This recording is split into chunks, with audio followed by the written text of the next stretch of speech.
Assalamualaikum warahmatullahi wabarakatuh. Alhamdulillahirabbil alamin wa bihi nasta'in ala umuri dunya waddin. Wassalatu wassalamu ala asrofil anbiya'i wal mursalin sayyidina wa maulana Muhammadin. Kami dari kelompok 9 akan menyampaikan materi pada kesempatan kali ini. Saya di sini sebagai moderator akan memperkenalkan pemateri pada kesempatan kali ini. Nama saya Ahmad Sofyan Mulyana sebagai moderator dan pemateri yang ketiga, dan Anissa Amini sebagai pemateri, Adela Anindita Fionare sebagai pemateri. Baik, langsung saja ke inti pembahasan, ke materi, selanjutnya ke pembahasan. Assalamualaikum warahmatullahi wabarakatuh. Saya adalah Andita Fionare, NPM 1951010245. Saya di sini akan menjelaskan materi yang pertama, yaitu tentang asal-usul bangsa Mongol. Bangsa Mongol merupakan suku bangsa yang berada di wilayah Mongolia. Mereka hidup berpindah-pindah, kemudian mendirikan kemah, menggembala kambing, dan hidup dari hasil buruan, juga hidup dari hasil perdagangan tradisional. Sebagaimana umumnya orang-orang nomad, bangsa Mongol ini memiliki watak yang keras, suka berperang, juga berani menghadang maut dalam mencapai keinginannya. Bangsa Mongol ini juga menganut agama syamanisme yang menyembah binatang-binatang dan sujud kepada matahari yang sedang terbit. Bangsa ini berasal dari seorang tokoh terkemuka yang bernama Alan Jakan, dan Alan Jakan ini melahirkan dua orang putra yang melahirkan dua suku bangsa yang besar juga, yaitu Tatar dan Mongol.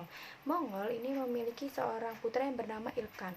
Kemudian Ilkhan mempunyai putra yang bernama Yasugi Bahadur Khan yang memiliki seorang putra bernama Temujin yang bergelar Genghis Khan, raja yang perkasa. Nah, putra dari Genghis Khan ini bernama Toloi atau Tuli, yang kemudian memiliki seorang putra lagi yang bernama Hulagu Khan, dan Hulagu Khan inilah yang menyerang dan menghancurkan kota Baghdad. Nah, kemajuan bangsa Mongol ini secara besar-besaran terjadi pada masa kepemimpinan Yasugi Bahadur Khan. Nah, beliau mampu mengumpulkan 13 kelompok yang ada pada 13 suku kelompok yang ada pada waktu itu. Nah, setelah Yasugi ini meninggal, putranya yang Temujinlah yang melanjutkan kepemimpinannya. Nah, ia berusaha memperkuat angkatan perangnya dengan menyatukan bangsa Mongol dengan bangsa lainnya sehingga menjadi satu pasukan yang tangguh dan disiplin. Nah, ia juga menetapkan undang-undang yang disebutnya Alyasa atau Alyasa, di mana undang-undang tersebut berisi larangan mencari-cari kesalahan, larangan membantu seorang yang sedang berselisih, jujur dalam menerima kepercayaan, saling tolong-menolong, dan melaksanakan hukum tanpa pandang bulu. Nah, undang-undang ini juga mengatur tentang kehidupan beragama, di mana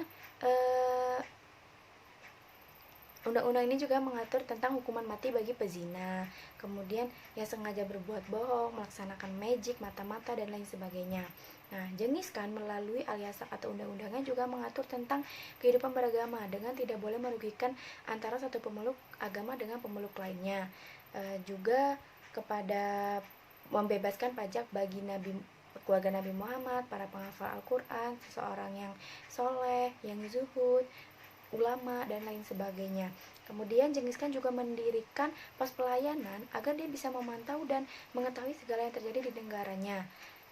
Dari sini tampaklah bahwa armada perang Mongol ini sangatlah kuat, memiliki kedisiplinan yang tinggi sehingga ditakuti oleh banyak musuh. Ya materi yang kedua yaitu tentang motivasi serangan Mongol. Motivasi serangan Mongol diantaranya yang pertama, satu, faktor politik, di mana terjadi tahun 615 yang pedagang bangsa Tatar ini dibunuh oleh gubernur Tata Ultrar, dan barang dagangannya dirampas dan dijual kepada saudagar kaya. Nah, hal ini menimbulkan kemarahan bagi Genghis Khan yang kemudian mengirimkan pasukannya kepada Sultan Hawarizmi. Namun putusan tersebut dibunuh oleh Hawarizmi Shah, sehingga Genghis Khan melakukan penyerangan terhadap wilayah Hawarizmi. Dan juga ada menurut Muhammad Masyur, penyebab faktor politik yang menyebabkan bangsa Mongol itu pada Islam Antara lain karena Sultan Muhammad Khawarizmi-Syah itu memasukkan daerah suku Khorkhatun ke dalam kekuasaannya tahun 1250 Masehi. Yang kedua, pembantai pedagang Mongol yang dirampas dagangannya oleh orang-orang Mongol. Nah, hal ini menimbulkan Amir Goyun memerintahkan untuk membunuh 150 orang pedagang Mongol. Yang kedua, tentang motif ekonomi. Nah, motif ini diperkuat oleh ucapan Genghis Khan yang bahwasannya penaklukan itu dilakukannya semata-mata untuk memperbaiki nasib rakyatnya, menambah penduduk yang masih sedikit, membantu orang-orang miskin yang belum berpakaian. Dan yang ketiga, tabiat orang Mongol yang suka mengembara. Nah, memang mereka suka mengembara. Diundang ataupun tidak diundang, mereka tetap menjara dan merampas harta kekayaan penduduk tersebut. Dan penyerangan ini dilakukan oleh Genghis Khan dengan pasukannya, berusaha memperluas wilayah kekuasaan dengan melakukan berbagai penaklukan. Dan strategi perang yang tidak boleh ditinggalkan oleh Genghis Khan ini membariskan penduduk sipil yang telah kalah di depan tentara sebagai tameng untuk menggetarkan musuh. Sekian, terima kasih. Baik, assalamualaikum warahmatullahi wabarakatuh. Saya akan menyampaikan materi pada kesempatan kali ini. Dengan materinya adalah C. Penyerangan Mongol dan wilayah kekuasaannya. Pada tahun 607 Hijriah atau 1211 Masehi, Genghis Khan meluaskan wilayahnya. Ia berhasil merebut Cina Utara dan mendirikan ibu kota Orokorun, lalu menduduki Xiangqiang.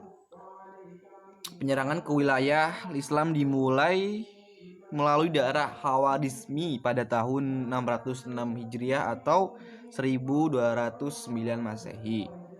Daerah yang menjadi tujuan utama mereka adalah Turki, Fergana, dan Samarkand, karena daerah ini yang berdekatan dan yang berkaus dengan mereka. Sekian materi dari saya. Assalamualaikum warahmatullahi wabarakatuh. Nama Anissa Amini, NPM 1951010277. Di sini saya sebagai pemateri ketiga yang akan membahas tentang keberhasilan bangsa Mongol dalam menaklukkan dinasti Abbasiyah di Baghdad. 1. Strategi perang. Strategi memainkan perang yang melekat pada pewaris keturunan Genghis Khan dalam menaklukkan penyerangannya, yaitu dengan kejam. 2. Kecepatan serangan. Kecepatan dalam wilayah pertempuran biasa membuat lawan kalah dan menyerah lebih awal. Ketika berperang, kalau tidak biasa bergerak cepat akan didahului lawan. Jadi ada dua pilihan dalam berperang, yakni menyerang lebih awal atau diserang lebih awal. Kecepatan sangat disarankan oleh Genghis Khan terhadap pasukannya agar dapat lebih awal menyerang musuh. 3. Gagah berani. Menjadi pasukan perang tanpa tubuh yang gagah dan nyali atau keberanian yang tinggi hanya akan menjadi tumbal.